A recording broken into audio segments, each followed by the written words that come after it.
TYT Sports. So I know how much Ben loves the beautiful game, as they call it, of soccer, footy, football. Footy. But this goes beyond. Rick calls it footy on Twitter. I do. This goes beyond Idiot. the realm of footy. Now, Alan Gordon is a forward for the San Jose Earthquakes, and they were facing off against the Portland Timbers. He directed a gay slur at Will Johnson, who is the captain of the Timbers. We have Don't video. tell me that. It's Will Johnson. It's Will the Timbers Johnson. captain. America knows who Will Johnson is. Let's see it.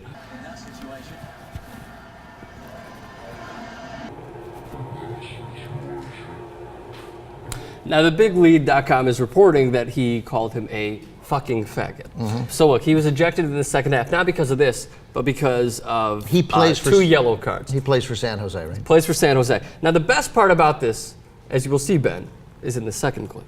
Shade less than 25 yards out. Johnson counts it! Spectacular goal by Will Johnson! It needed something special to break the deadlock. And the Timbers... So that was Will Johnson, who was just called a fucking faggot. 10 minutes later, scores the game-winning goal off of a free kick. Yeah. Now, I mean, me personally, I think that's kind of awesome. Yeah.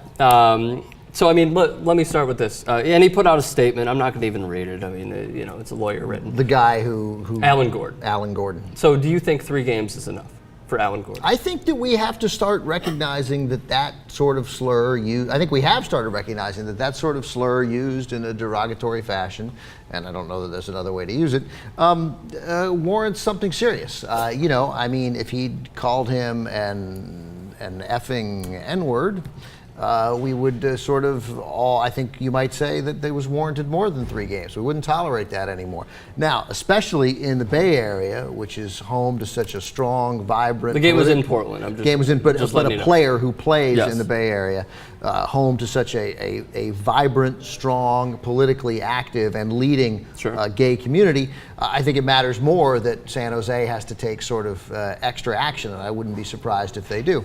A 3-game suspension, since no one knows how many games they play in the MLS, 6, 16, 140, no one has any idea, and nobody cares.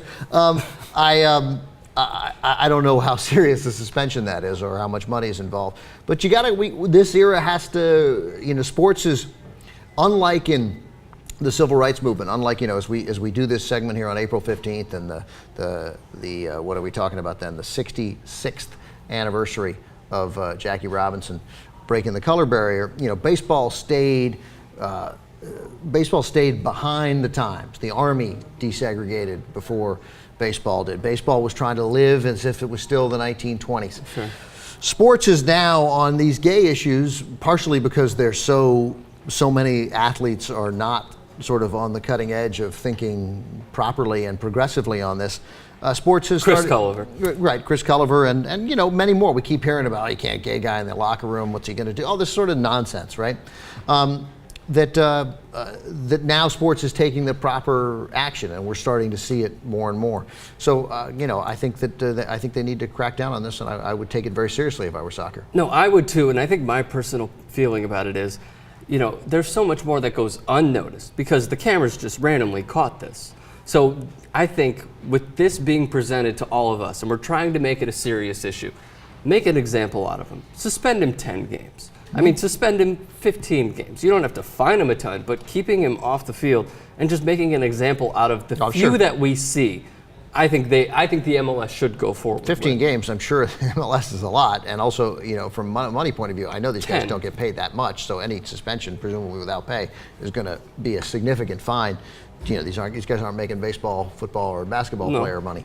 So yeah, they need to take. They're not making David Beckham money. And can't we bring motherfucker back? Just call the guy a motherfucker, like the good old days. Call him a cocksucker. Like, that's fine. Nobody's going to fine you or suspend you for calling the guy a motherfucking cocksucker. And then you go on, you play your game. Yeah, sure. Be an American. Were you called that when you were playing? I would not have cared. Hebrew League basketball? I did not play Hebrew League basketball. It You didn't? Wasn't good enough. Really? By the way, we've just learned 34 games in an MLS season. 34. That information relayed to me. By Thank you. JR? By John Iderola. Really? Yeah, look at that. Our soccer expert. Yeah, soccer expert John Iderola.